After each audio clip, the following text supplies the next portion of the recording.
بسم اللہ الرحمن الرحیم۔ روایت ہے کہ رسول اللہ صلی اللہ علیہ وسلم نے ابو رافع کے پاس کئی انصاریوں کو بھیجا اور عبداللہ بن عتیق کو سردار مقرر کیا۔ ابو رافع دشمن رسول تھا اور مخالفین رسول کی مدد کرتا تھا۔ اس کا قلعہ حجاز میں تھا اور وہ اسی قلعے میں رہا کرتا تھا۔ جب یہ لوگ اس قلعے کے قریب پہنچے تو سورج ڈوب گیا تھا اور لوگ اپنے جانوروں کو شام ہونے کی وجہ سے واپس لا رہے تھے۔ عبداللہ بن عتیق نے کہا کہ تم یہیں ٹھہرو، میں جاتا ہوں اور دربان سے کوئی بہانہ کر کے اندر جانے کی کوشش کروں گا۔ ابن عتیق کہتے ہیں کہ میں گیا اور دربان کو ملنے کی تدبیر کر رہا تھا کہ اتنے میں قلعے والوں کا ایک گدھا گم ہو گیا اور وہ اسے روشنی لے کر تلاش کرنے نکلے۔ میں ڈرا کہ کہیں مجھ کو پہچان نہ لیں، لہٰذا میں نے اپنا سر چھپا لیا اور اس طرح بیٹھ گیا کہ جس طرح کوئی رفع حاجت کے لیے بیٹھا ہے۔ اتنے میں دربان نے آواز دی کہ دروازہ بند کرنا ہے، جو اندر آنا چاہے آ جائے۔ دربان نے عبداللہ کو یہ خیال کر کے کہ یہ ہمارا ہی آدمی ہے آواز دی کہ اللہ کے بندے، تو اندر آنا چاہتا ہے تو آ جا، کیونکہ دروازہ بند کرنا ہے۔ عبداللہ بن عتیق کہتے ہیں کہ میں یہ سن کر اندر گیا اور گدھوں کے باندھنے کی جگہ چھپ گیا۔ دربان نے دروازہ بند کر کے ایک چابیاں ایک کیل میں لٹکا دیں۔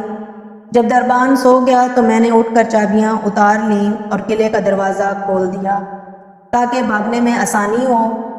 ادھر ابو رافع کے پاس رات کو داستانیں ہوتی تھیں اور وہ اپنے بالا خانے میں بیٹھا داستان سن رہا تھا۔ جب تمام داستان کہنے والے چلے گئے اور ابو رافع سو گیا تو میں بالا خانے پر چڑھا۔ جس دروازے سے داخل ہوتا تھا اس کو اندر سے بند کر لیتا تھا اور اس سے میری غرض یہ تھی کہ اگر لوگوں کو میری خبر ہو بھی جائے تو ان کے پہنچنے تک میں ابو رافع کا کام تمام کر دوں گا۔ غرض میں ابو رافع تک پہنچا۔ وہ ایک اندھیرے کمرے میں اپنے بچوں کے ساتھ سو رہا تھا۔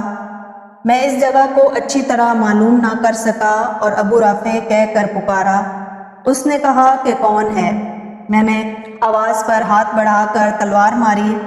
میرا دل دھڑک رہا تھا مگر یہ وار خالی ہو گیا اور وہ چلایا۔ میں کوٹری سے باہر آ گیا اور پھر فوراً ہی اندر جا کر پوچھا، اے ابو رافع تم کیوں چلائے؟ اس نے مجھے اپنا آدمی سمجھ کر کہا، تیری ماں تجھے روئے، ابھی مجھ پر کسی نے تلوار سے وار کیا۔ یہ سنتے ہی میں نے ایک ضرب لگائی۔ زخم اگرچہ گہرا لگا مگر مرا نہیں۔ اس کی بیوی بھاگی اور وہ چیخا۔ میں پھر بھی آواز بدل کر مددگار کی حیثیت سے قریب گیا تو وہ چت پڑا تھا۔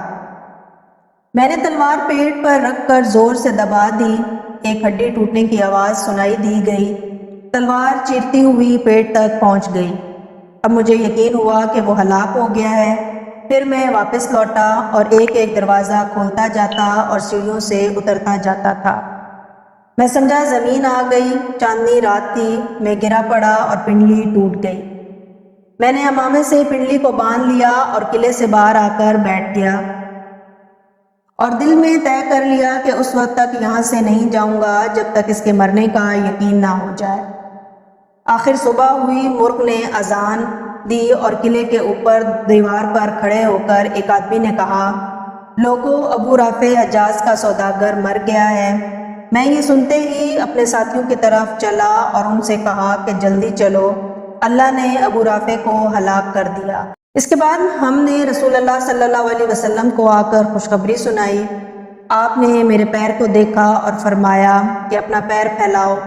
میں نے اپنا پیر پھیلایا اور آپ صلی اللہ علیہ وسلم نے اپنے دستے مبارک سے اپنا لاب مبارک پھیر دیا۔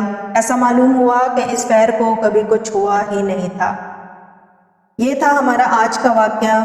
ملتے ہیں اگلی ویڈیو میں، تب تک کے لیے مجھے دیں اجازت۔ اللہ حافظ۔